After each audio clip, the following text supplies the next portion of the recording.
ariko se ubu ngubu koko butera bigeze iki gihe akusibuye umupangayi wanjye utarama amafaranga ntagaze ku kwezi kwageze koko.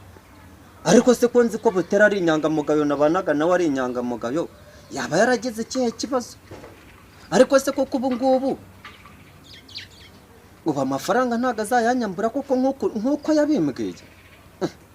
Ariko se amezi tubanye ko yanyishyuraga ubu se ngerageze nabyo muhamagare numve basi aho aherereye mubaze ikibazo cy'amafaranga.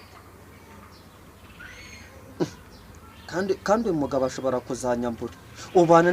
ubana n'umuntu igihe kinini ukamwizera gato mugashwanisha n'amafaranga. Umuntu rimwe yigeze kungira inama arambwira ati inshuti yanjye niba ushaka kubana n'inshuti ntukayigurize amafaranga kuko nicyo kintu kibatandukanye. None se ubu koko ubu landirodi koko aya mafaranga akoreka muhamagare ngereka muhamagare rwose kuko ibi ntabwo byakunda. Ntuse amafaranga kuko igihe kirinze kigeze ahangaha aya mafaranga ara ndumva inaciyemo. Sura ndio bizino sama magamba zikuri cyo gitondo. Nana kana no mu maso. Yego rondero. Ndakumva.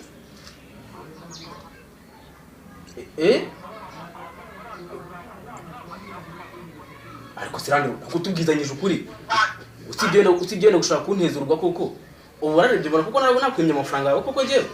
Ndiko kuma ntabwo ibyo nabikora. Ndakubwiza ukuri kandi kumashobora byose. None se reka nkubaze bute ko naguherutse usigaye ubaheka.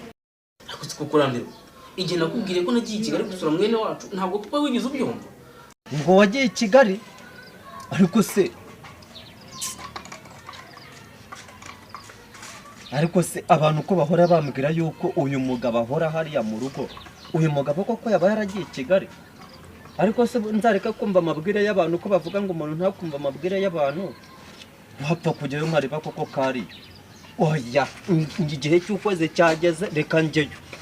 Ugafumbire ko ndi hano ntazandika. Mana amazi nikabe no mu maso reka sinakubwira.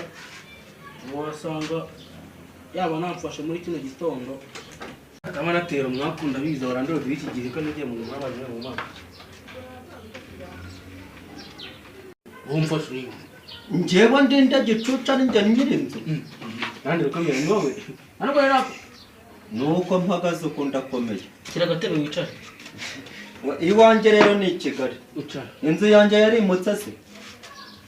Inzu yanjye yimukiye i Kigali. Musajya mukubwire ngo kiko n'amafaranga ari mfite. Tunumuka mu nzu yanjye. Nta na piriya vese. Ngwiki? Ndavuze ngo tunumuka.